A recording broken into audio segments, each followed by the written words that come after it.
Football is a game of passion, courage, and relentless determination, and few players embodied those qualities like Emlyn Hughes. Nicknamed Crazy Horse for his fearless style, Hughes became Liverpool's Captain Marvel, leading the club through one of its most glorious eras. This is the story of a footballer who played with his heart on his sleeve, lifting trophies, inspiring teammates, and winning the admiration of fans everywhere. This is the story of Emlyn Hughes.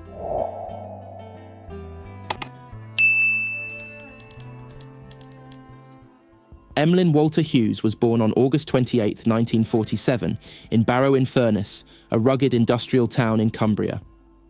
Barrow, known for its shipyards and steelworks, was emblematic of post-war Britain, a hard-working community where football was both a passion and a way of life. Hughes grew up in a sporting family. His father, Fred, was a professional rugby league player, but it was football that captured Emlyn's imagination. As a child, he played endless games in the streets, his boundless energy and competitive spirit setting him apart.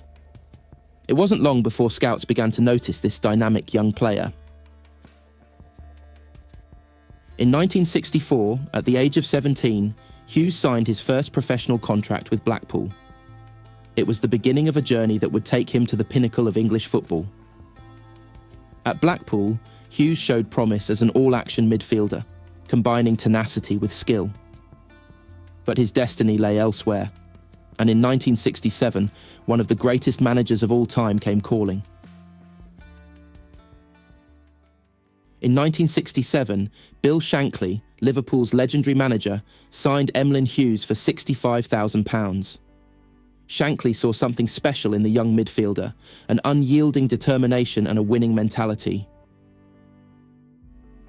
At the time, Liverpool was a club on the rise, having recently won their first FA Cup in 1965. Shankly's vision was to build a team capable of dominating both England and Europe, and Hughes became a central figure in this plan. Known for his versatility, Hughes was deployed in multiple positions, including midfield, left-back, and centre-back, showcasing his adaptability and footballing intelligence. Liverpool in the late 1960s was more than just a football club. It was a symbol of a city undergoing a cultural renaissance. The Beatles had put Liverpool on the world map, and football was becoming an integral part of the city's identity. For Hughes, joining Liverpool wasn't just a career move. It was an opportunity to be part of something extraordinary. Emlyn Hughes quickly became a fan favourite at Anfield, not just for his skill, but for his sheer passion and enthusiasm on the pitch. His never-say-die attitude earned him the nickname Crazy Horse, a moniker that originated from a reckless tackle he made during a match. Hughes wore the nickname as a badge of honour. It symbolised his fearless approach to the game.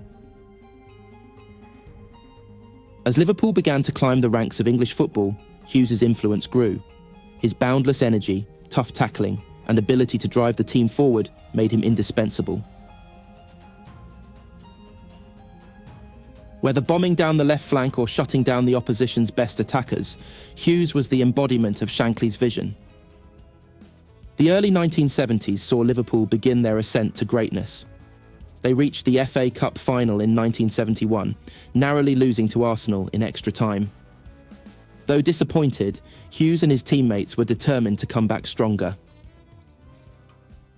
By the mid-1970s, Liverpool was entering its golden era, and Emlyn Hughes was at the heart of it. In 1973, Liverpool won the First Division title and their first European trophy, the UEFA Cup. Hughes was instrumental in both triumphs, his leadership and tenacity driving the team forward. After Shankly retired in 1974, Bob Paisley took over as manager. Many wondered whether Liverpool could maintain their success under new leadership, but Hughes ensured a seamless transition. In 1976, Liverpool achieved a historic double, winning both the league title and the UEFA Cup. Hughes's versatility and consistency were crucial throughout the campaign. In 1977, Liverpool reached new heights by winning their first European Cup, defeating Borussia Mönchengladbach 3-1 in the final. Hughes, by this point the team captain, lifted the iconic trophy in Rome, cementing his place in Liverpool folklore. It was a moment of immense pride, not just for the club, but for the city of Liverpool, which had endured economic struggles and social challenges during the 1970s. Hughes's leadership wasn't confined to Liverpool. He also represented England with distinction. After making his international debut in 1969, Hughes became a regular for the national team throughout the 1970s. In 1974, he fulfilled Shankly's prophecy by being named England captain. Although England didn't achieve great success during Hughes's international career, his commitment and pride in wearing the Three Lions shirt never wavered. He earned 62 caps for his country, often setting the example for his teammates with his work rate and determination. For Hughes, representing England was the ultimate honour, and he gave everything to the cause.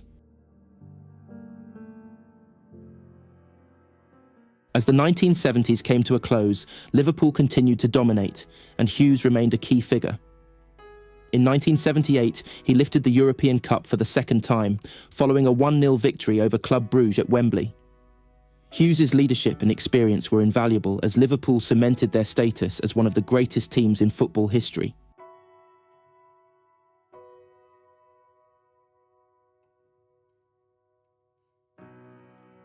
However, by the end of the decade, Hughes began to wind down his career at Liverpool.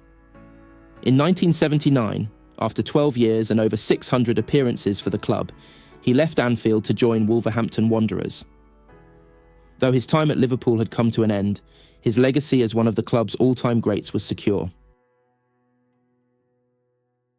Hughes played for several more years, including stints at Rotherham United, Hull City and Mansfield Town, before retiring in 1984.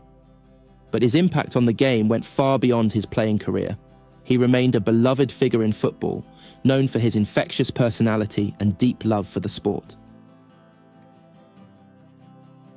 After retiring, Hughes transitioned into a successful career as a television pundit and commentator, where his charisma and humour endeared him to a new generation of fans. He also appeared on popular British game shows like A Question of Sport, where his cheeky personality made him a household name. In 2004, football lost one of its brightest stars when Emlyn Hughes passed away after a battle with a brain tumour. Tributes poured in from across the footballing world, with former teammates, managers and fans remembering him as a true legend of the game.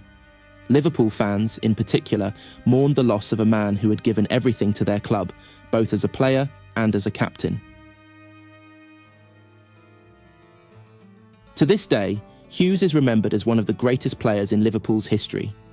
His passion, determination, and leadership defined an era of success, and his legacy continues to inspire those who wear the famous red shirt. Emlyn Hughes wasn't just a footballer, he was a leader, a warrior, and a symbol of everything great about Liverpool Football Club. His fearless style of play and his ability to inspire those around him made him one of the greatest captains in football history. For Liverpool fans, he will always be Captain Marvel, the man who lifted trophies and brought joy to millions. Hughes's legacy lives on in the terraces of Anfield, in the memories of those who watched him play, and in the hearts of football fans everywhere. He was, and always will be, a true legend of the game.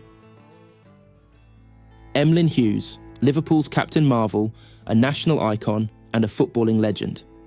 Thank you for watching the story of one of the most passionate and inspiring players to ever grace the game. Before you go, don't forget to subscribe, give this video a thumbs up, and let us know your favourite Emlyn Hughes moment in the comments below. Stay tuned for more stories of football's greatest legends.